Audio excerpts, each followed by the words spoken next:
The pie sat cooling on the granite counter, its golden crust still warm from the oven. Apple cinnamon, Ethan's favorite since he was 7 years old, when he'd climb onto the kitchen stool with flour-dusted fingers, begging to help roll the dough. Margaret Hayes smoothed her navy blazer and checked her watch. 6:47 p.m. He'd be here soon for their dinner, just the two of them like old times. At 62, she still moved through her penthouse kitchen with the same precision that had built Hayes MedTech from a garage startup into a billion-dollar empire. Every gesture deliberate. Every decision calculated. Every relationship. Well, she thought she understood them all. The phone buzzed against the marble. Daniel Carter's name flashed on the screen, and something cold settled in her chest. Her attorney didn't call after business hours unless the world was ending. Daniel. She answered on the second ring, still watching the pie, still believing this would be a good evening. Margaret. His voice carried that particular weight lawyers use when they're about to shatter someone's universe. Call me immediately. Don't say anything to anyone. Don't sign anything. And Margaret. He paused, and in that silence, she heard 30 years of friendship fracturing. Cancel dinner with Ethan. The words hit her like a physical blow. She gripped the counter, her knuckles white against the stone. What are you talking about? Emergency conservatorship petition. Filed 2 hours ago. Each word fell like a hammer blow. Ethan's claiming you're no longer mentally competent to run the company. The hearing's set for Monday morning. Margaret's vision tunneled. The kitchen, her sanctuary, her preparation space for what was supposed to be reconciliation, suddenly felt like a stage set for betrayal. The pie, still warm, still perfect, mocked her with its innocence. She'd made his favorite dessert while he was having lawyers draft papers declaring her mentally unfit. Margaret. Are you there? She was there but not there. Standing in her kitchen but somehow floating above it, watching herself absorb the impossible. Her son, her only child, the boy she'd raised alone after his father died, the young man she'd groomed for leadership, the heir to everything she'd built, had just declared war on her. The dinner, she whispered. He said we needed to talk about the future. It was reconnaissance, Daniel said quietly. I'm sorry, Margaret. I'm so goddamn sorry. She set the phone down without hanging up, Daniel's voice a distant buzz. The apartment fell silent except for the tick of the antique clock Ethan had given her last Christmas. To Mom, who gave me time when I needed it most. The inscription on the back seemed to burn in her memory now. He'd needed time to plan this. Margaret walked to the floor-to-ceiling windows overlooking the city she'd conquered. 35 years ago, she'd been a nobody. A young widow with a business degree and a baby, sleeping on friends' couches, typing proposals at kitchen tables while Ethan napped in his carrier beside her.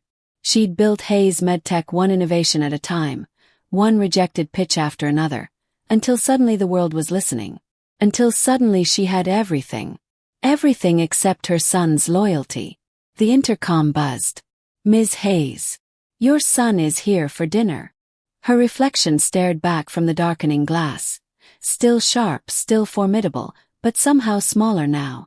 She thought of all the time she'd stood at these windows, making decisions that affected thousands of employees, millions in revenue, countless patients whose lives depended on Hayes MedTech's innovations.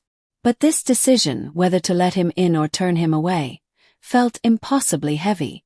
Send him up, she said, because she needed to look into his eyes.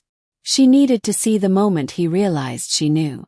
And perhaps, in some corner of her heart that still belonged to the little boy who used to help her bake pies, she needed to give him one last chance to explain why he'd chosen to destroy her. The elevator chimed. Footsteps in the foyer. And Margaret Hayes, CEO, innovator, survivor, turned away from the window to face the greatest betrayal of her life, wearing the same calm expression she'd perfected in boardrooms for 35 years. The pie sat between them on the counter, perfect and untouched, like the relationship they'd pretend to have for the next 2 hours before the real war began. Ethan filled the doorway like he always had, tall, broad-shouldered, wearing that easy smile that had charmed investors and board members for the past decade. At 37, he was Margaret's mirror in masculine form.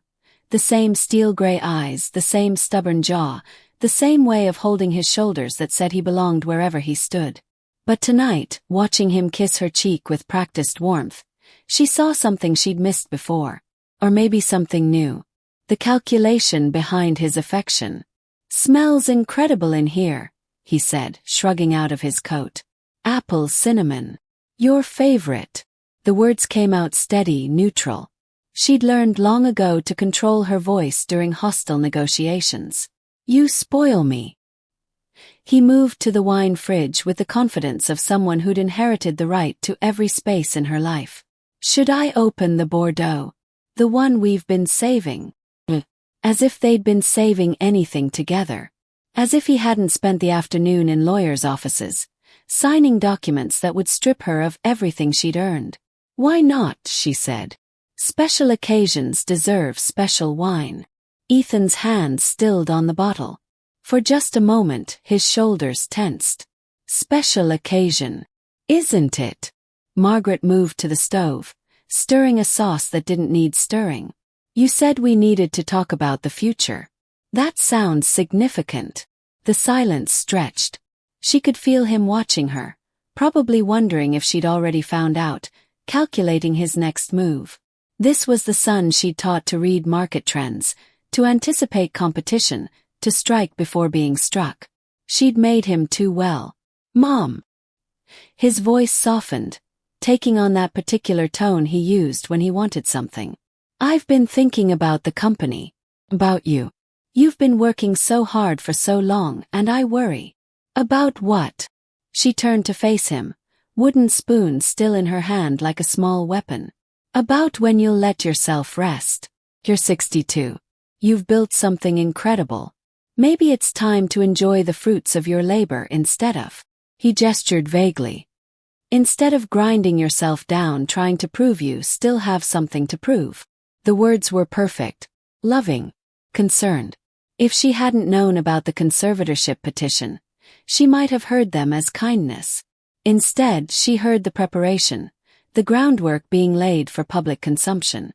She was tired. She was burning out. Someone who loved her was worried about her well-being. "And who would run Hayes MedTech while I'm enjoying these fruits?" she asked. "Well." Ethan opened the wine, the cork coming free with a soft pop. "I've been thinking about that too." Of course he had. Margaret accepted the glass he offered, noting how his hand shook just slightly. "Nerves or excitement?" "Tell me." "A transition. Gradual, respectful. You'd maintain your role as founder and chair, but day-to-day operations." He paused, as if the idea had just occurred to him. "I think I'm ready for that responsibility." She sipped the wine, rich, complex, with undertones that took time to develop. Like Betrayal. "Ready? That's interesting timing." "What do you mean?" "I mean you've never expressed interest in the CEO position before. Last year, when the board asked about succession planning, you said you preferred your current role. You liked being involved without the ultimate responsibility." She set down her glass. "What changed?" Ethan's smile flickered. "I grew up, I guess. Realized that the company you've built is too important to leave to strangers." Strangers. The word hung between them. Margaret thought of the board members who'd worked alongside her for decades, the executives who'd helped navigate every crisis and triumph. In Ethan's world, apparently, anyone who wasn't family was a stranger. Anyone who might challenge his ascension was a threat. "And if I'm not ready to transition?" she asked. The question seemed to catch him off guard. He'd probably expected tears, gratitude, maybe some negotiation about timing. Not a flat refusal to consider his generous offer. "Mom, you have to see reason. The industry's changing. The board's getting restless. There are whispers about leadership succession, about whether Hayes MedTech is keeping up with innovation. If you don't act proactively." He spread his hands. "Well, sometimes these decisions get made for you." There it was. The threat wrapped in concern, the knife blade dressed as kindness. Margaret felt something settle deep in her chest, not quite peace, but a terrible clarity. This wasn't a family dinner. It wasn't even a business negotiation. This was a surrender demand. By who? She asked quietly. Who would make these decisions for me? Ethan's glass paused halfway to his lips. I just meant, hypothetically, if something happened to your health or your judgment became compromised somehow, the board would have to act in the company's best interests. My judgment. She tasted the words. Do you think my judgment is compromised, Ethan? The timer for the roast chose that moment to chime, sharp and insistent in the thickening silence. Margaret didn't move to check it. Neither did Ethan. They stood facing each other across the kitchen island, mother and son, founder and heir, predator and prey, though which was which had suddenly become a very open question. I think, Ethan said carefully, that sometimes we can't see our own limitations. It's human nature. Margaret nodded slowly. Human nature. Yes. She moved toward the oven, her movements deliberate. Tell me, son, in this hypothetical future where my judgment fails me, who would you trust to make better decisions about my own life? The roast was perfect, golden brown, aromatic, exactly the way Ethan had always liked it when he was young and still believed his mother could do no wrong. Margaret carved it with surgical precision while her son watched. His earlier confidence evaporating into something that looked suspiciously like panic. But let him wonder what she knew, what she'd figured out, how much of his careful performance had crumbled already. You haven't answered my question, she said, not looking up from the meat. Who would you trust to make decisions about my life if my judgment becomes compromised? Ethan cleared his throat. Well, family, obviously. People who love you. People who understand your best interests, even when you might not see them clearly yourself. Family. She almost laughed. The boy she'd raised had become a stranger wearing her son's face, speaking the language of corporate takeovers in the accent of filial devotion. And you'd consider yourself qualified to make those judgments. I'd consider myself obligated. His voice gained strength, as if he'd found his footing again. Mom, I know this is hard to hear, but you've been making some questionable choices lately. The Patterson merger you rejected. That was $50 million in guaranteed revenue. The new laboratory you insisted on building in Detroit instead of outsourcing to China. That cost us 8 months and triple the budget. The board notices these things. Margaret set down the carving knife and finally looked at him. Really looked. When had his face become so hard? When had ambition replaced the warmth in his eyes? The Patterson merger would have gutted our research division. The Detroit lab employs 300 people and gives us quality control we'd never have overseas. But you already know that. I know you believe that. I know that because I've been running this company since before you were born. Her voice cut through his patronizing tone like the blade through meat. I know because I built every division, negotiated every major contract, survived 3 recessions and 5 industry disruptions. What I don't know is when my son decided he could do better. Ethan's jaw tightened. It's not about doing better. It's about doing what's necessary. The company's at a crossroads, and you're making decisions based on sentiment instead of strategy. Sentiment.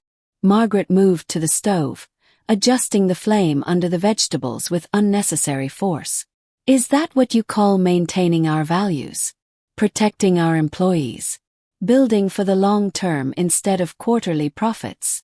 I call it being out of touch with market realities. The words hung in the air like smoke from a gun. Margaret felt something inside her chest shift. Not break exactly, but crystallize into something harder than hurt. For 37 years, she'd protected this man from those market realities. She'd shielded him from the ugly side of business, the compromises and calculations that kept the lights on and the paychecks flowing. She'd given him the luxury of idealism while she made the hard choices. And now he was using that protection against her. Out of touch, she repeated. The woman who increased company value by 400% in the last 5 years is out of touch with market realities. Past performance doesn't guarantee future. Don't quote textbooks at me.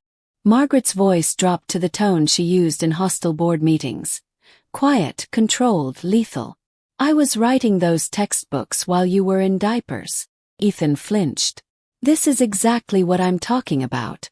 You can't handle criticism anymore. You take everything as a personal attack instead of legitimate business feedback. And you can't handle being wrong. Margaret turned off all the burners and faced him fully. Tell me, Ethan. If I'm so compromised, so out of touch, so unable to handle criticism, why are you having dinner with me? Why aren't you talking to the board directly about your concerns? The silence stretched long enough for Margaret to count her heartbeats. 1, 2, 3. She watched her son's face cycle through expressions. Surprise, calculation, something that might have been guilt, and finally a mask of wounded innocence. Because you're my mother, he said. Because I hoped we could work this out as a family before it became a public issue. Before it became a public issue. The phrasing was telling. Not if it became public. Before. As if the machinery was already in motion, the papers already filed, the decisions already made. As if this dinner was just theater. A performance for his own conscience, perhaps, or for whatever version of their relationship he planned to describe to reporters. How considerate of you. Margaret began plating their meal with the same mechanical precision she'd used in the hardest moments of her career. Crisis management. Damage control. Survive the meeting, win the war. And if we can't work it out? If I don't see the wisdom of your concerns? Ethan picked up his fork, then set it down again. Mom, please don't make this harder than it has to be. Make this harder. As if she were the one complicating things by refusing to cooperate with her own destruction. Margaret sat across from her son at the dining table she'd bought to celebrate their first $10 million year. The same table where she'd helped him with homework, where they'd planned his college applications, where she'd told him about his trust fund and his future with the company, where she'd apparently been raising her own executioner. Tell me, she said, cutting into the roast with deliberate care. In this future you're planning, where I step aside gracefully for the good of the company, what happens to me? What do you mean? I mean, what's my role? Am I advisory? Am I decorative? Am I disappeared entirely? She chewed slowly, buying time to study his face. Because in my experience, when someone declares the founder mentally unfit, they don't usually leave her around to offer alternate opinions. Ethan's face went pale. Nobody's declaring you mentally unfit. That's not, I would never. But his voice cracked on the denial, and Margaret felt the last piece of the puzzle click into place. The emergency conservatorship. The carefully timed dinner invitation. The performance of concerned love wrapped around the knife blade of betrayal. Her son wasn't just trying to replace her. He was trying to erase her. And he'd been planning it long enough to hire lawyers, file papers, and build his case while she baked his favorite pie. Margaret set down her fork with the same precision she'd used to sign her first major acquisition deal. The sound of silver against china seemed to echo in the sudden quiet between them. Ethan had stopped eating entirely. His face cycling through expressions like a computer processing an unexpected error. The mask was slipping, and behind it, she could see the man she'd raised colliding with the stranger he'd become. You were saying, she prompted gently, about never declaring me mentally unfit? Ethan's voice stuck. He reached for his wine glass, then seemed to think better of it. Mom, you're twisting my words. Am I? Because from where I sit, it sounds like you've given this a lot of thought. Timing. The approach. She paused, savoring the word. Justification. The dining room felt smaller suddenly. The warm lighting that had always made their family dinners feel intimate now casting shadows that made Ethan's face look older, harder. Margaret found herself cataloging details she'd somehow missed before. The expensive watch he couldn't afford on his Hayes MedTech salary. The subtle confidence in his posture that spoke of secrets, of plans already in motion. The way he kept checking his phone, as if expecting important news. I think, she said carefully, we should talk about what you really came here to tell me. Ethan's laugh came out bitter. What I came here to tell you? Mom, I came here to have dinner. To talk about the future like normal families do. You're the one turning this into an interrogation. Normal families. Margaret repeated the phrase like she was tasting something sour. When you were 16 and broke my antique vase playing football in the house, do you remember what you did? The non sequitur seemed to catch him off guard. What does that have to do with anything? You tried to fix it with superglue before I got home. Spent hours on it. The cracks were still visible, but you positioned it so I'd see the good side first. And when I finally noticed the damage, you had this whole story prepared about how the cat knocked it over. Margaret smiled, but it didn't reach her eyes. You were so proud of yourself for thinking ahead. For managing the situation. I was 16. You were calculating. Even then. You understood that perception was easier to control than truth. That people believe what they want to believe if you give them the right story. Margaret leaned back in her chair. I should have paid more attention to that. Ethan's face was cycling through emotions too quickly to track. I don't know what you want me to say. I want you to say what you came here to say.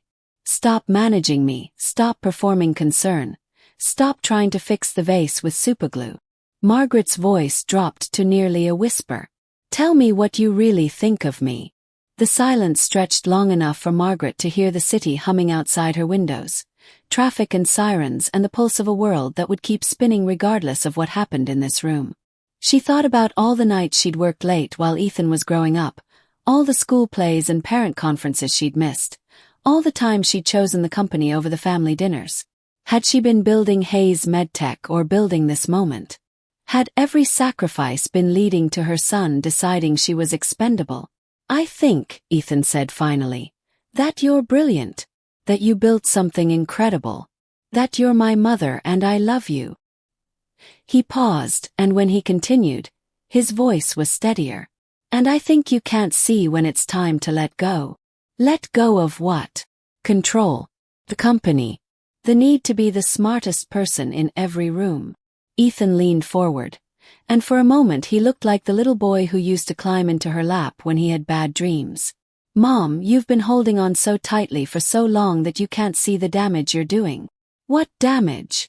You question every decision I make. You override my recommendations in meetings. You treat the board like they're incompetent children instead of experienced professionals. His voice was gaining strength now, conviction. You've created a culture where nobody can challenge you, where innovation dies because it didn't come from Margaret Hayes. Margaret felt something cold settle in her stomach. Not because the words were entirely wrong, but because they contained just enough truth to sting. She had been protective of her vision. She had been reluctant to delegate final authority. She had spent 35 years building something she was terrified to lose. But that didn't make what Ethan was doing right. So your solution, she said, is to have me declared mentally incompetent. The words hit him like a physical blow. Ethan's face went white, then red, then white again. How did you, who told you about? He stopped himself, but too late. Margaret felt something settle in her chest. Not quite relief, but a terrible kind of peace. The wondering was over. The performance could end. They could finally have an honest conversation. Nobody told me anything, she lied smoothly. But thank you for confirming it.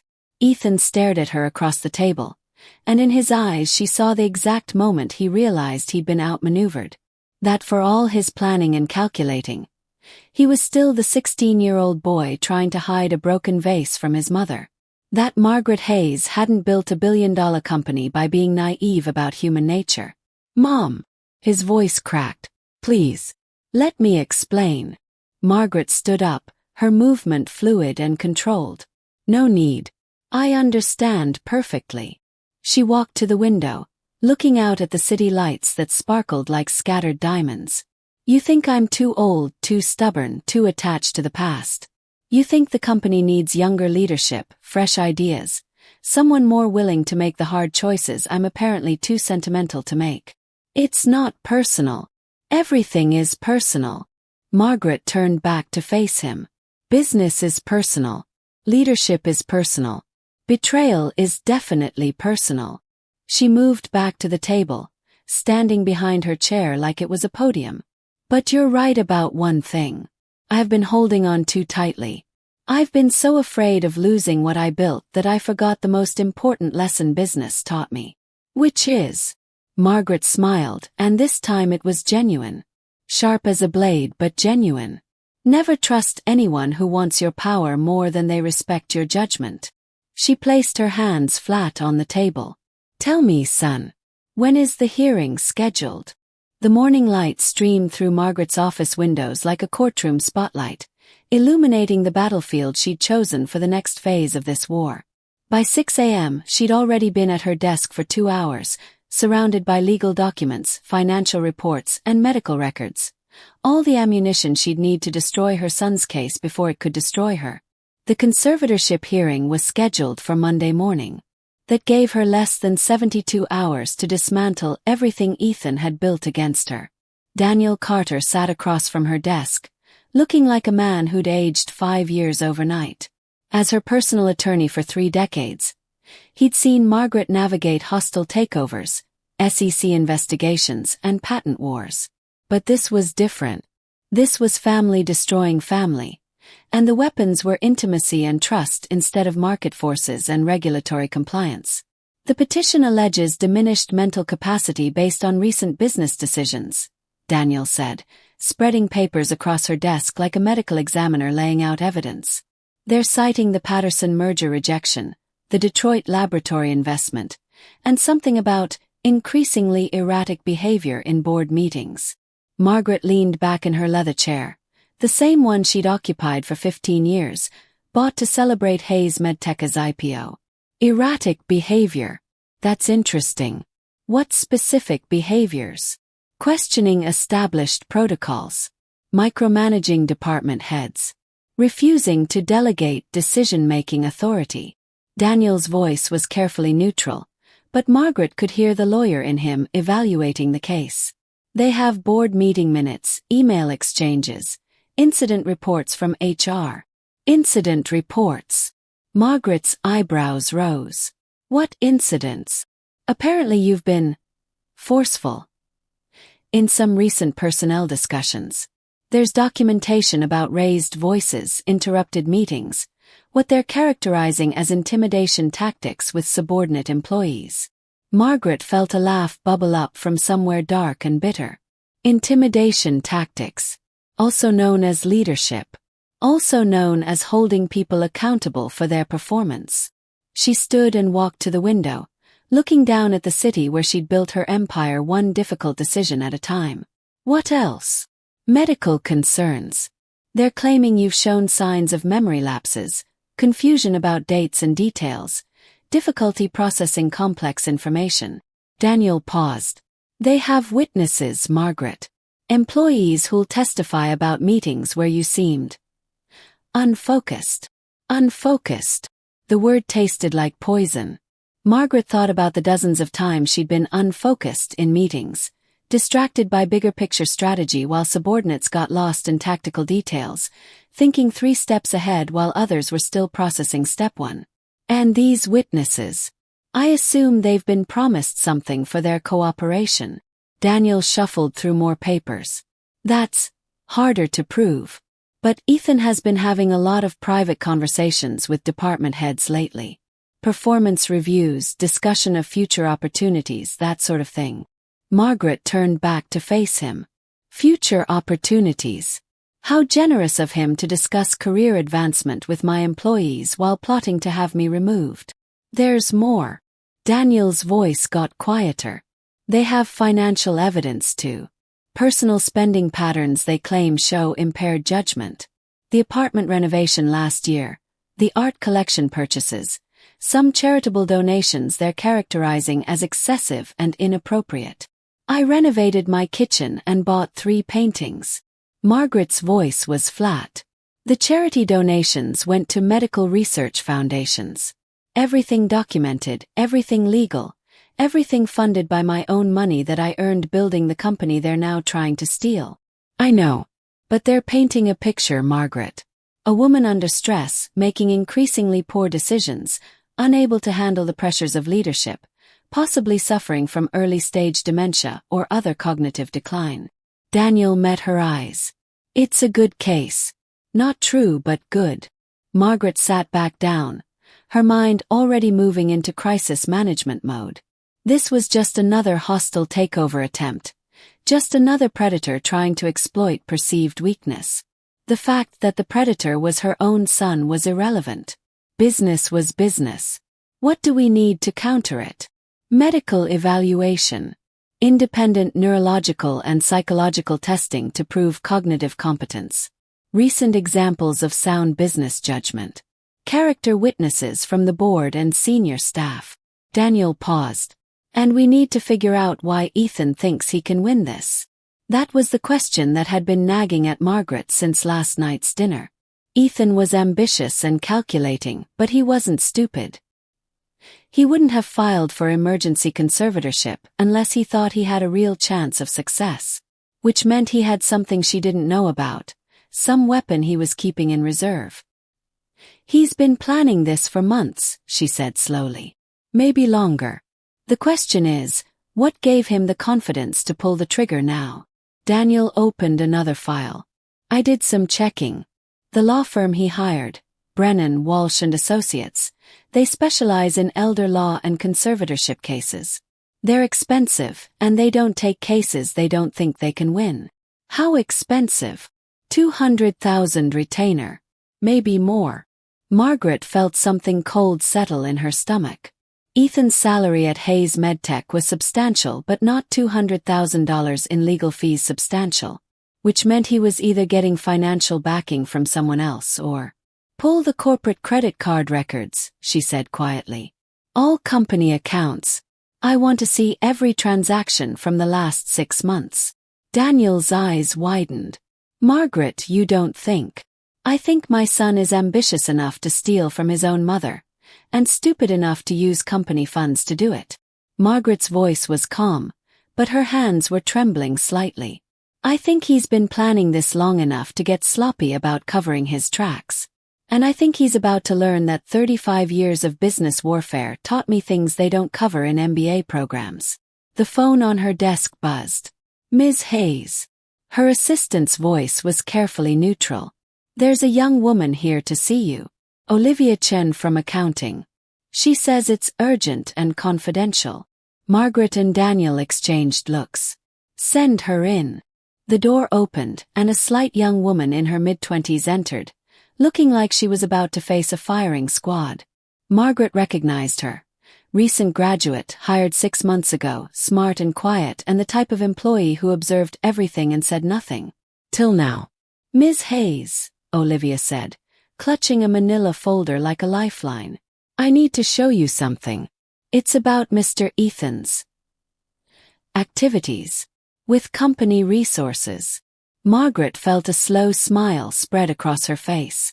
Not a happy smile, but the expression of a predator who'd just spotted wounded prey. Sit down, Olivia, she said gently. And tell me everything. Olivia Chen's hands shook as she opened the manila folder, spreading documents across Margaret's desk like cards in a poker game where the stakes were measured in betrayal and blood. The young woman's voice was barely above a whisper, but each word hit Margaret like a physical blow.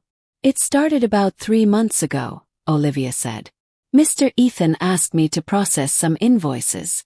Legal fees, he said. Corporate strategy consulting. I didn't question it because... She glanced up nervously. Because he's Mr. Ethan. Margaret studied the papers. Legal fees paid to Brennan, Walsh & Associates, routed through Hayes MedTech's general counsel budget. Consulting fees to firms that specialized in corporate restructuring and executive transition. Hotel and meal expenses for meetings that never appeared on any official calendar. The amounts weren't enormous by corporate standards, but they were consistent, deliberate, and completely unauthorized. How much total? Daniel asked. $147,000, Olivia said. Plus expenses. All categorized as business development or legal consultation. Margaret felt something crystallize in her chest. Not anger exactly, but a cold, focused rage that she recognized from the hardest moments of her career.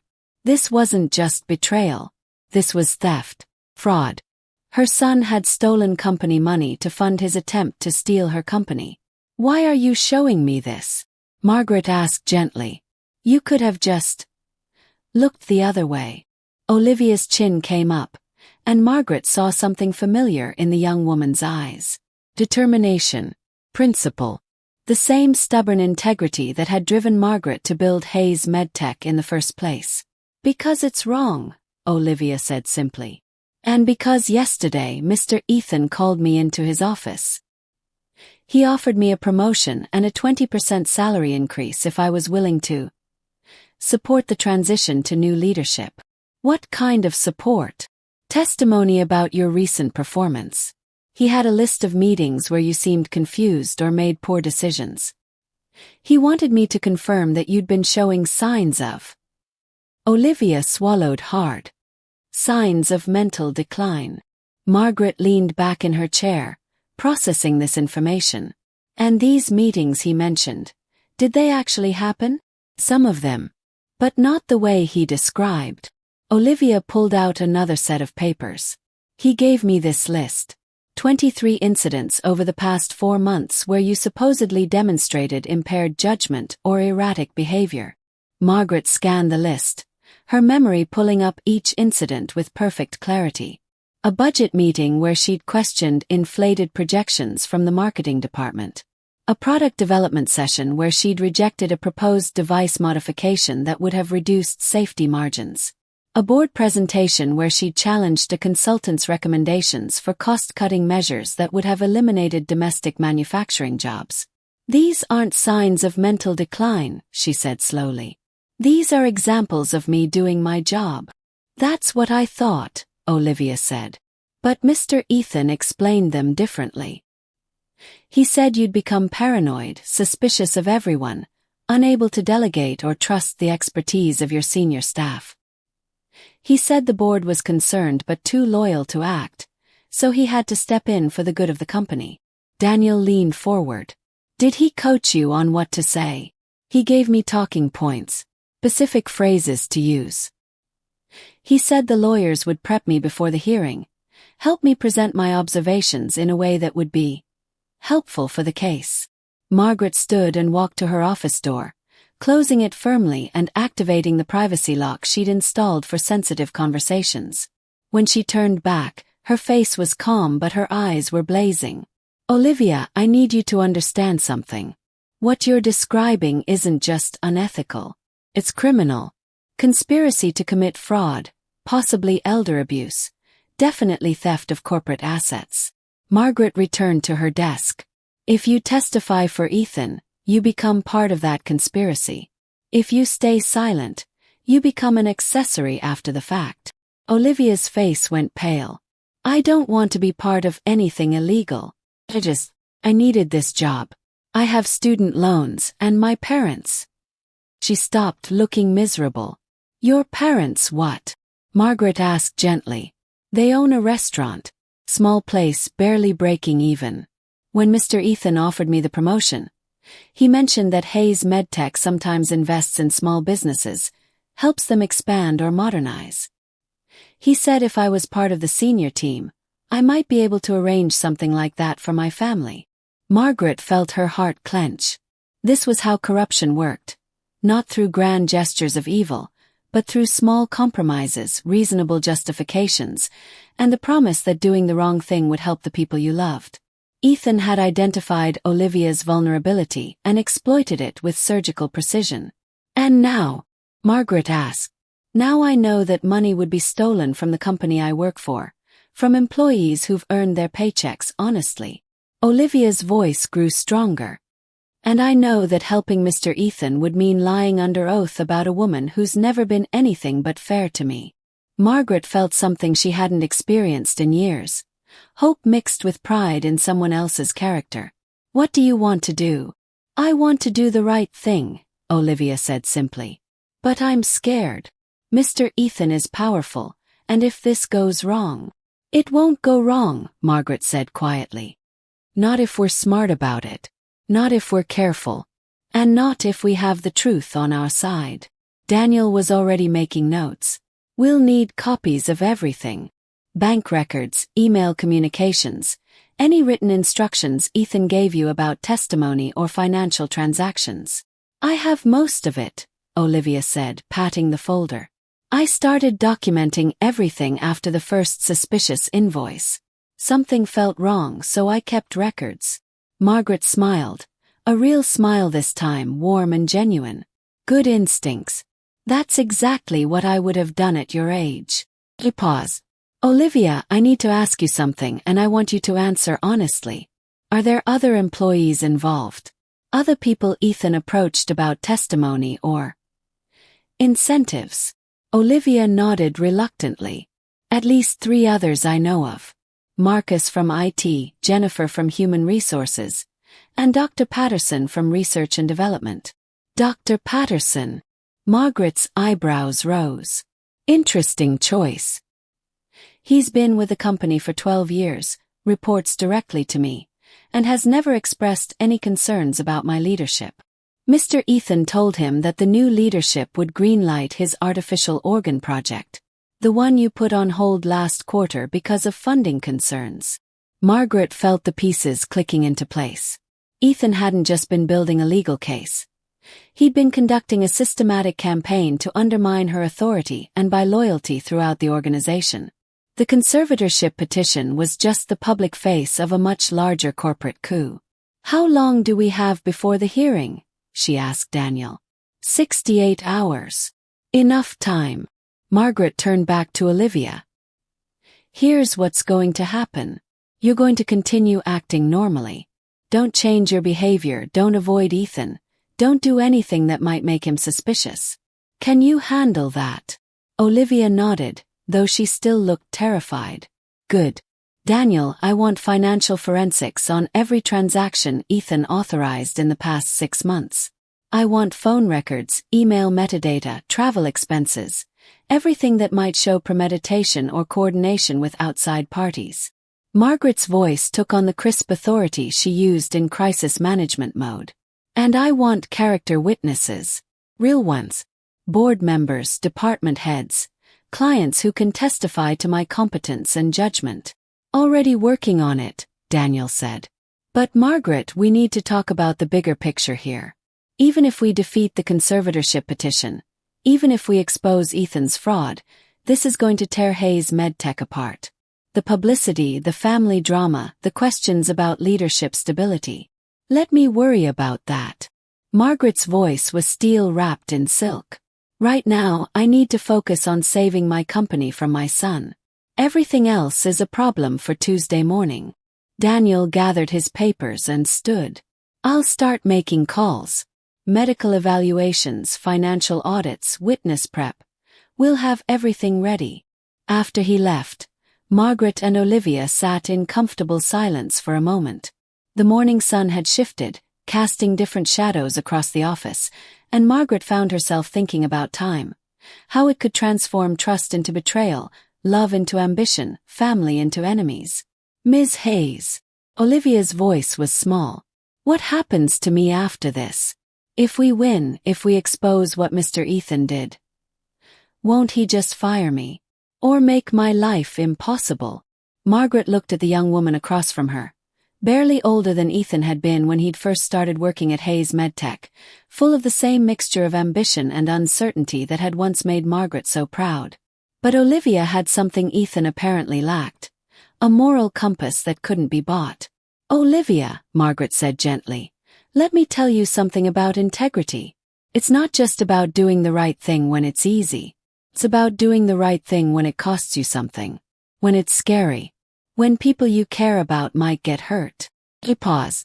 You're 25 years old, and you're about to learn something that took me decades to understand. The only power anyone really has over you is the power you give them by being afraid. Olivia straightened in her chair, and Margaret saw something new in her expression.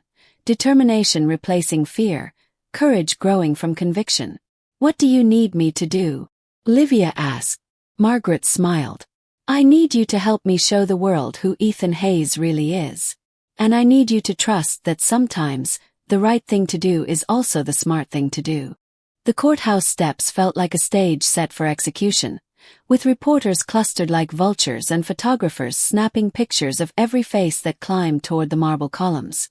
Margaret Hayes walked up those steps with the same measured pace she'd used to enter hostile board meetings for 35 years, Daniel Carter at her side, her expression revealing nothing of the war raging in her chest. At the top of the steps, she paused and looked back at the city she'd conquered, the empire she'd built, the legacy she'd spent a lifetime creating, all of it balanced on the next few hours. Inside, the courtroom was packed. Hayes MedTech board members occupied the first row behind the defendant's table, their faces carefully neutral but their presence a statement of support. Across the aisle, Ethan sat with his legal team, expensive suits and confident postures that broadcast their certainty of victory. He didn't look at her when she entered, but Margaret caught the slight tightening around his eyes, the way his fingers drummed against the table. Nervous? Or excited? Judge Patricia Fernandez took her position behind the bench with the weary authority of someone who'd seen every possible variation of human greed and family destruction. She was younger than Margaret had expected, maybe 55, with steel-gray hair and the kind of sharp intelligence that suggested she wouldn't be impressed by theatrical performances or emotional manipulation. "This court is now in session," the bailiff announced. "The matter of Ethan Hayes versus Margaret Hayes, regarding petition for emergency conservatorship." Margaret felt the words hit her like physical blows. Ethan Hayes versus Margaret Hayes. Son against mother. Heir against founder. The family she'd built reduced to opposing sides in a legal battle that would leave only one of them standing. Ethan's attorney rose first, a polished man in his 40s who moved with the calculated confidence of someone accustomed to winning ugly cases. "Your Honor, we're here today because a son loves his mother enough to take difficult action to protect her from her own declining faculties. The evidence will show that Margaret Hayes, once a brilliant businesswoman, is no longer capable of managing her personal affairs or the billion-dollar corporation she founded." The attorney's voice was smooth, sympathetic, painting a picture of tragedy rather than ambition.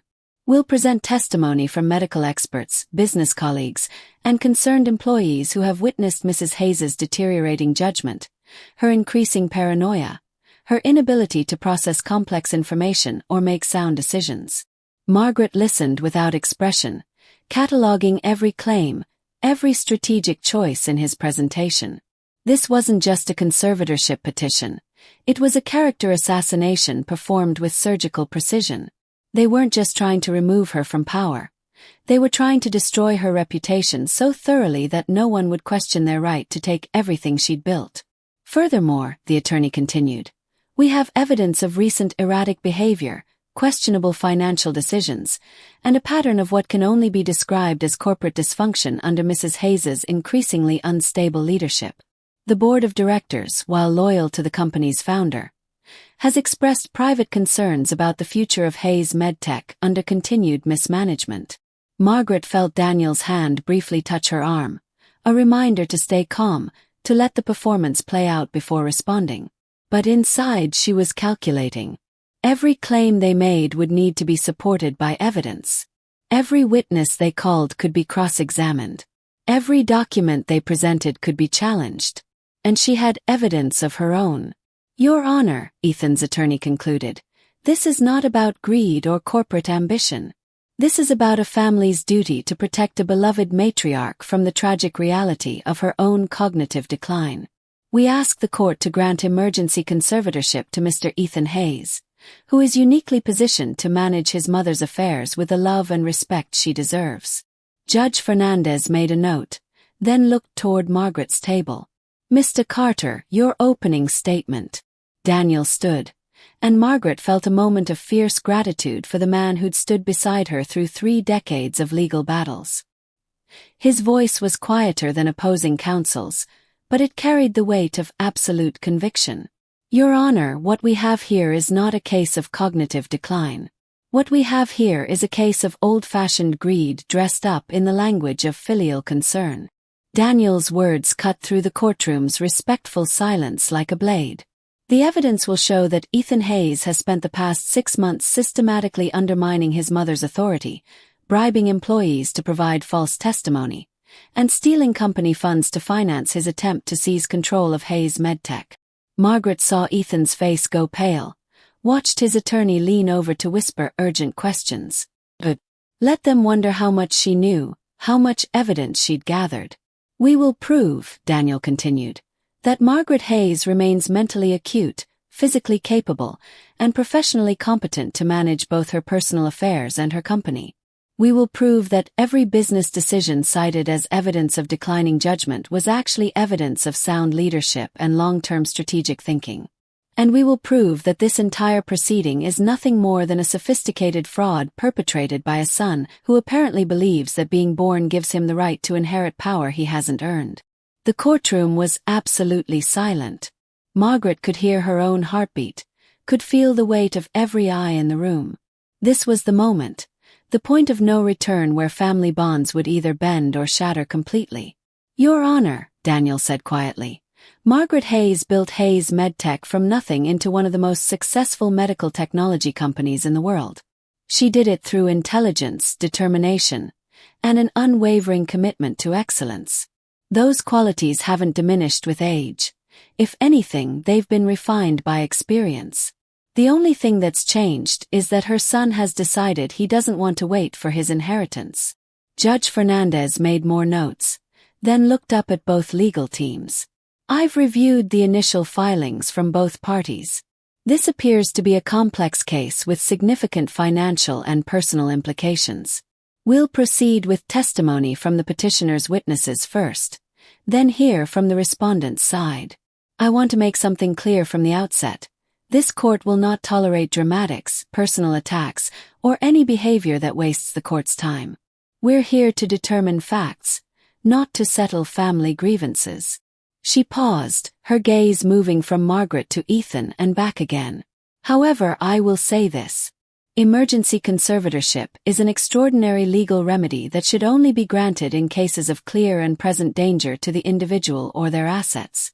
The standard of proof is high, and the consequences are severe. I advise all parties to remember that." Margaret felt a small spark of hope.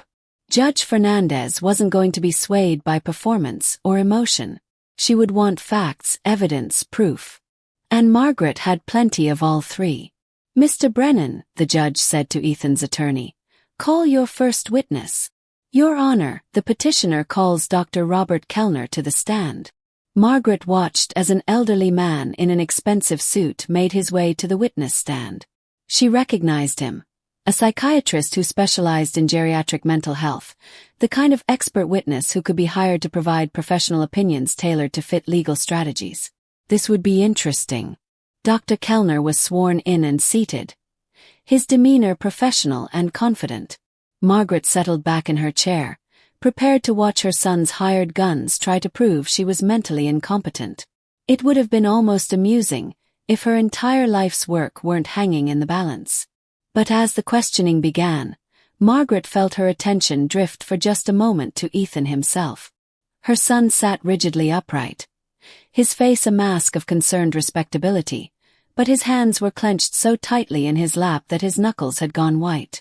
And in that moment, despite everything he'd done, despite the betrayal and the theft and the calculated cruelty of this attack, Margaret felt a flicker of the old maternal protectiveness. Because whatever else Ethan had become, he was still the little boy who used to climb into her bed during thunderstorms, still the teenager who'd called her crying from college when his first girlfriend broke his heart, still the young man who'd hugged her so tightly at his father's funeral that she'd thought they'd never let each other go.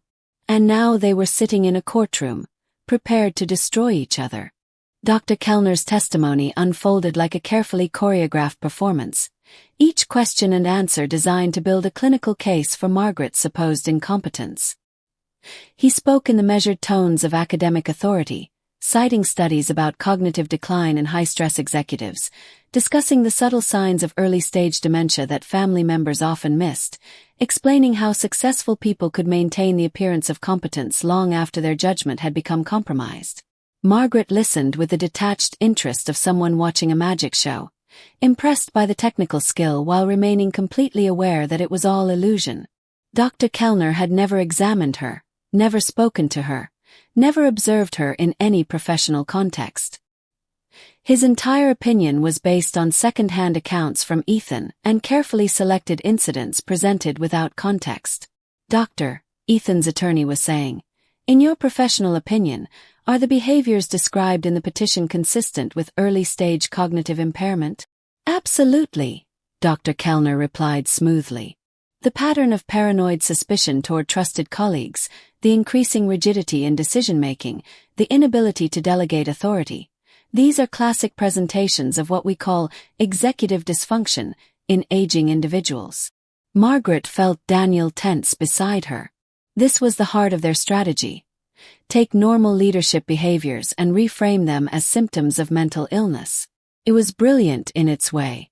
Almost impossible to disprove without access to Margaret's actual mental state, which of course Dr. Kellner had never bothered to assess. "Doctor, would someone suffering from these impairments be capable of managing a complex corporation or making sound financial decisions?" "Highly unlikely. The deficits in judgment and reality testing would create significant risks not just for the individual, but for all stakeholders in their business enterprises." Margaret made a note on the legal pad in front of her. "Ask about his credentials in business management. Ask about his experience with high-functioning executives. Ask about his financial relationship with the petitioner."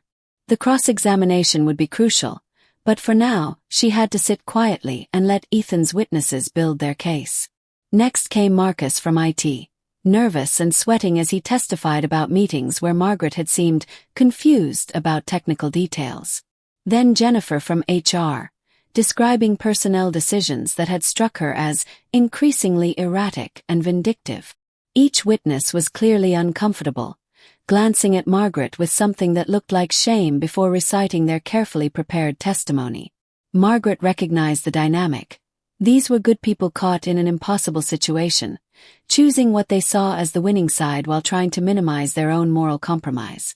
But it was Dr. Patterson who delivered the most damaging testimony. As head of research and development, he carried scientific credibility and had worked closely with Margaret for over a decade. His reluctant, sorrowful performance was Oscar-worthy. "I've watched Margaret, Mrs. Hayes, for 12 years, he said, his voice heavy with apparent regret. "She's been like a mentor to me, a brilliant leader who built something incredible. But recently—" He paused, as if the words were being torn from him. "Recently, I've seen changes that concern me deeply." "What kind of changes?" "Memory lapses during critical meetings. Difficulty processing complex data that she would have grasped immediately in the past. Most troubling, a growing paranoia toward colleagues who've served the company faithfully for years." Dr. Patterson looked directly at Margaret. "It breaks my heart to say this, but I don't believe she's capable of leading Hayes MedTech anymore." Margaret met his gaze steadily, seeing the calculation behind his theatrical sorrow. Dr. Patterson's artificial organ project would require $50 million in development costs. Money Margaret had refused to authorize because the technology was still experimental and the liability risks enormous. Ethan had apparently promised to green-light the project in exchange for this performance. The morning stretched on, witness after witness painting a picture of a once brilliant woman whose mind was failing, whose judgment could no longer be trusted, who needed the loving protection of family intervention. By the lunch recess, even Margaret had to admit it was an impressive case. Circumstantial, manipulative, and built on carefully orchestrated lies, but impressive nonetheless. "How are you holding up?" Daniel asked as they sat in a conference room during the break. "I'm fine," Margaret said, and meant it. "They've played their hand now. No surprises left. This afternoon we show them what real evidence looks like." The medical evaluations came back clean, perfect cognitive function, no signs of dementia or any other impairment. The financial audits are devastating for Ethan. "And Olivia?" Daniel smiled grimly. "Olivia is going to destroy their entire narrative." Margaret nodded, but her attention was caught by movement in the hallway. Through the glass door, she could see Ethan pacing back and forth, his phone pressed to his ear, his face animated with what looked like panic. His confident legal team clustered around him, their body language suggesting crisis management rather than victory celebration. "They know we have something," Margaret observed. "Good. Let them sweat." When court resumed, Daniel rose with the quiet confidence of a predator who'd been waiting patiently for his turn to strike. "Your Honor," the respondent calls Dr. Elizabeth Morrison to the stand. Dr. Morrison was everything Dr. Kellner wasn't. Younger, more credentialed, and carrying the results of actual examinations rather than theoretical opinions. She testified about the comprehensive neurological and psychological testing she'd conducted on Margaret over the past 48 hours. Her voice crisp with scientific authority. "Mrs. Hayes shows no signs whatsoever of cognitive impairment," Dr. Morrison stated flatly. "Her memory function, executive reasoning, and decision-making capabilities are all well within normal ranges. Actually, they're quite exceptional for someone of any age. Doctor, did you review the incidents cited in the petition as evidence of declining mental function?" "I did. And in my professional opinion, every single incident represents appropriate executive decision-making by someone with deep industry knowledge and long-term strategic vision." Dr. Morrison's voice carried a hint of contempt. "The interpretation of these incidents as signs of mental impairment represents either profound ignorance of business leadership or deliberate mischaracterization." Margaret watched Ethan's face as his medical expert was systematically demolished by someone with actual data. The confident mask was cracking, revealing something that might have been fear underneath.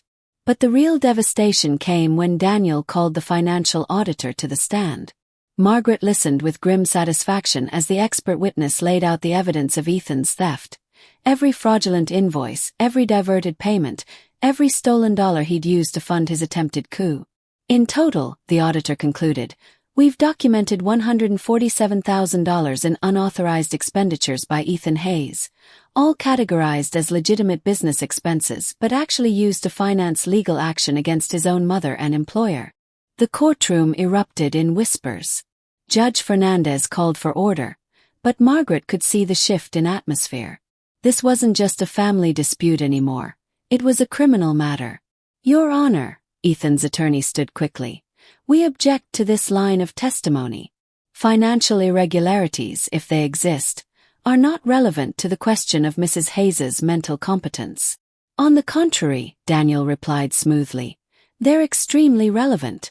They show that this entire proceeding is built on fraudulent foundations, motivated by theft rather than legitimate concern for my client's welfare." Judge Fernandez considered this. "I'll allow the testimony to continue, but I want to remind all parties that if criminal activity is alleged, this court may need to refer the matter to appropriate authorities."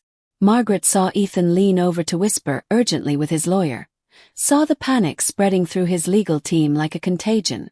They'd expected a straightforward conservatorship hearing, not a fraud investigation with criminal implications. "Your Honor," Daniel said, "the respondent calls Olivia Chen to the stand." And there it was, the moment Margaret had been waiting for. Olivia stood and walked to the witness stand with quiet dignity, looking every inch the competent professional she was. No longer the frightened young woman who'd come to Margaret's office with her folder of evidence, but someone who'd found her courage and was ready to use it. Margaret smiled as Olivia was sworn in. The real battle was about to begin. Olivia Chen's testimony fell into the hushed courtroom like stones into still water, each revelation creating ripples that spread outward until the entire room seemed to vibrate with shock. She spoke clearly and without dramatics, simply recounting the facts: the fraudulent invoices she'd been asked to process, the coaching sessions where Ethan had prepared her false testimony, the bribes offered to secure her cooperation in destroying Margaret's reputation. "Mr. Hayes told me that his mother was becoming dangerous to the company," Olivia said, her voice steady despite the weight of every eye in the courtroom. "He said she was paranoid, unstable, and that the board was too loyal to act. He said it was up to him to save Hayes MedTech from her declining judgment." Margaret watched her son's face throughout Olivia's testimony, seeing the moment when he finally understood that his carefully constructed case was collapsing in real time. The confident ambition had been replaced by something raw and desperate, the look of a gambler who'd bet everything on a hand that was suddenly losing.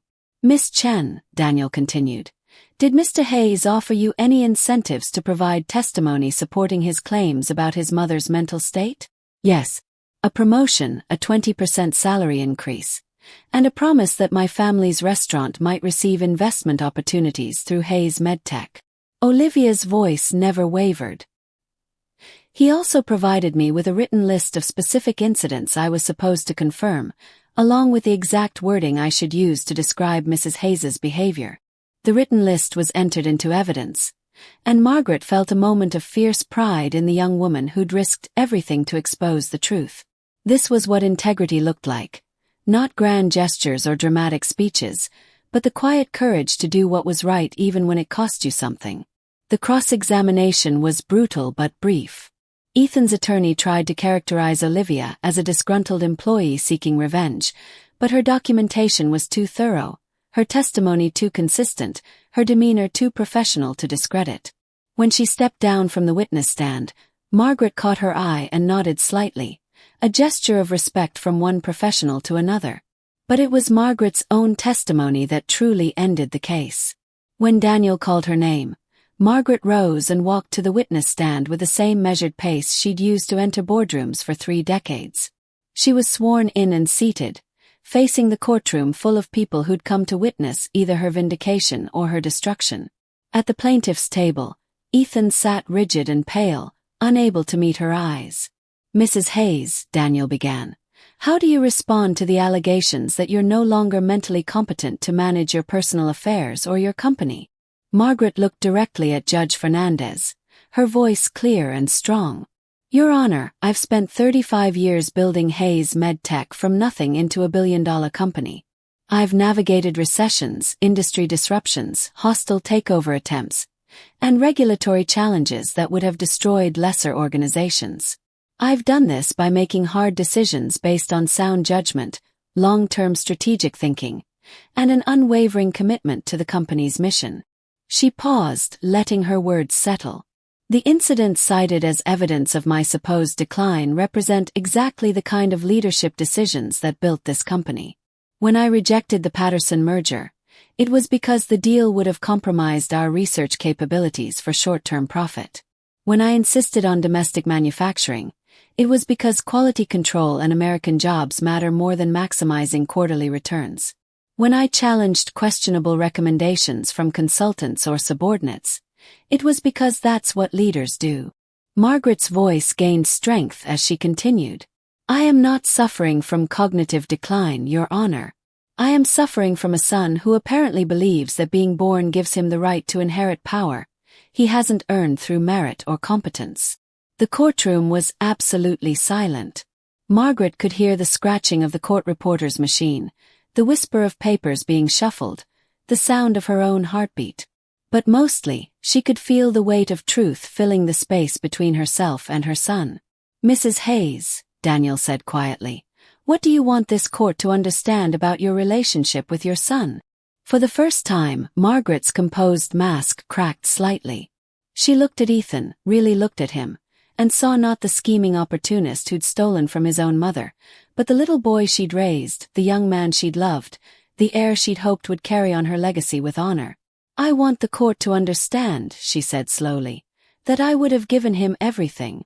The company, the wealth, the power, all of it when the time was right. I would have stepped aside gracefully and proudly when he proved himself ready for the responsibility. Her voice grew softer, sadder. But readiness can't be inherited, Your Honor. It has to be earned through character, integrity, and the willingness to put the mission above personal ambition. She turned back to Ethan, and this time he met her eyes. I wanted to give him a legacy he could be proud of. Instead, he's chosen to steal one he can never truly possess. The silence that followed felt eternal. Margaret could see tears on several faces in the courtroom, could feel the emotional weight of a family's destruction playing out in public. But she could also see something else in Judge Fernandez's expression. Understanding, perhaps even respect for a woman who'd built an empire and was now fighting to keep it from being destroyed by the person she trusted most.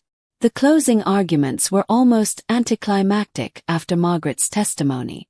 Ethan's attorney made a valiant attempt to salvage the case, arguing that the financial irregularities were separate from the question of conservatorship, that family disputes shouldn't overshadow legitimate medical concerns.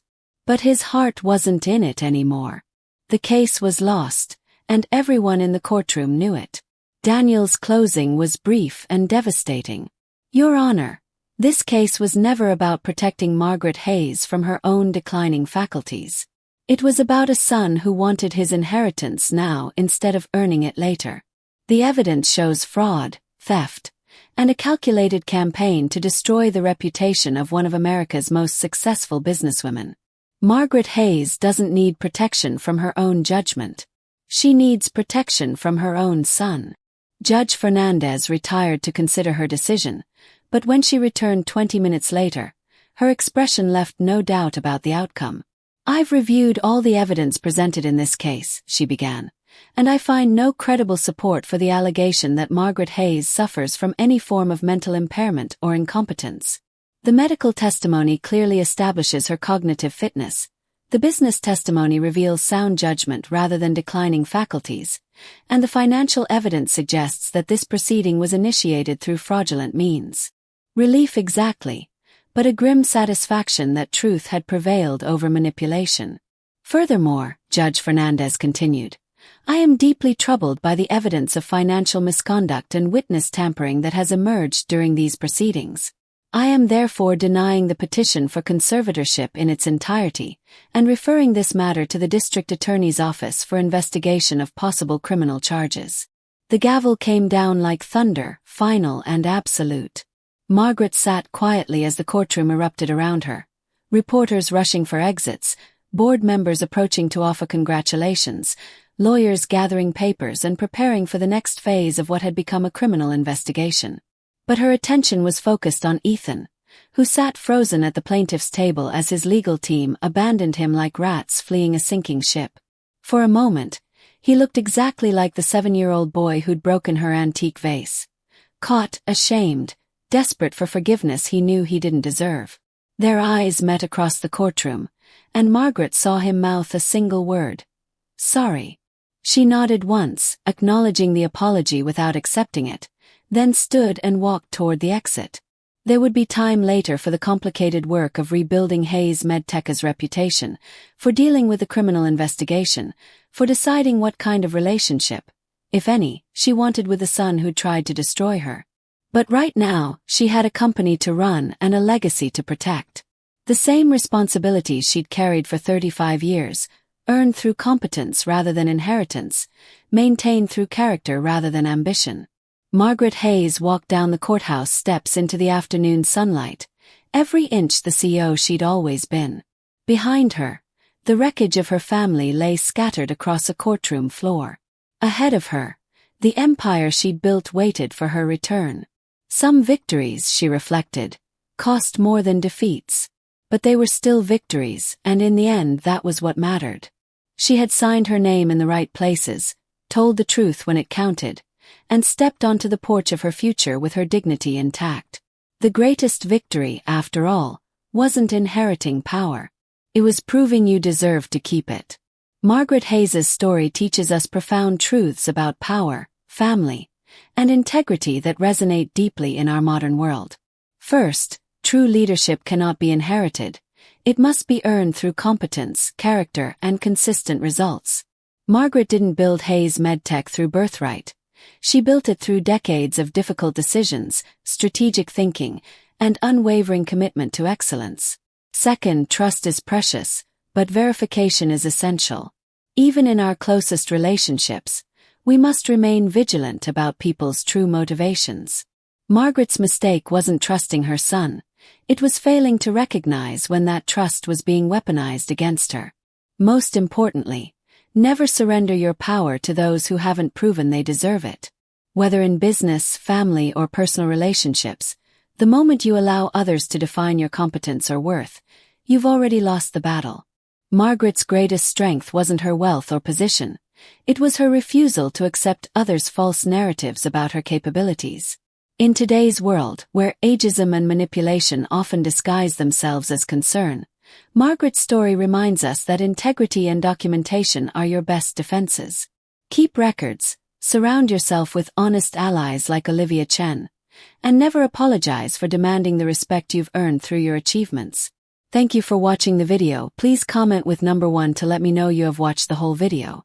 Please like the video, subscribe to the channel and turn on the notification bell to always receive new videos as soon as possible.